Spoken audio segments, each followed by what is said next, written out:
Nung bata po siya, sir, na napaliyad, kumbaga yung ano niya, sa likod, sa spine. Kaya nagsimula na siyang hindi nakalakad. Tapos nung pinadoktor namin, gusto nilang operahan. Kaso wala naman po kami kakayanan.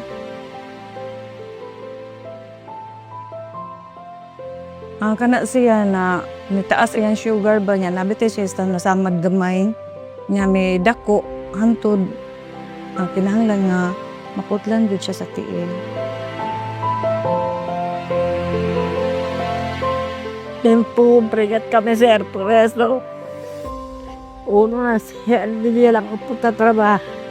Era ng tatay, hindi ko din niya anak. Bilang isang mahirap na nakikita yung anak mo nagkakaganito. Nag-iisa lang po, sir. Kaya ni sir, kaya nga ako lumayo para sa kanya. Kasi kung hindi naman ako lalayo, wala naman akong pang suporta sa kanya. Bilang DH, more than 6 years sa Qatar at saka 2 years sa Bahrain. Last year, ay yan po sir, yung luma, yung kumbaga, ano niya yan, yung dalawang wheelchair pinag-combine namin. Yung isa kasi pinaglumaan. Kaya hinasabol lang ng asawa ko para magamit niya sa graduation. Oo, yung gulong ng isang luma niya, nilagay sa isa kasi pwede pa naman yung upuan. Para lang may magamit siya ng graduation, sir. Every time na makasakit siya sir, kay dalhin sa labuan, mahirapan ako. Kay siyempre wala man di magtulong dito na alalayan siya, mabigat man. So mahirap, so sige, ano ko talaga. Kinahanglan jud mi ani wheelchair kay aron pag kinahanglan kay dako kay gamit namo kay follow up check up ni. Sus glibe namo ko mal sa alsa biya ni sir nya ka suri-suri na sad siya sa gawas kung magamit ani. Dako jud kay kataba ang wheelchair mo nalipay jud kay nga natagaan jud sa biti. Anong nakakuha mi ani? Nya wala ba ko ni kuti, wala ba ko ni bayad o donation ana wala kay. Wala jud basag piso. Picture lang niya nga naa siya nga nagkuhigda pa nga na siya kanang putol na jud.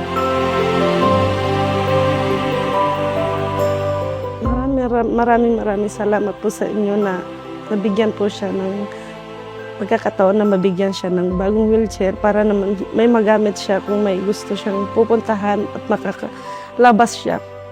Grateful.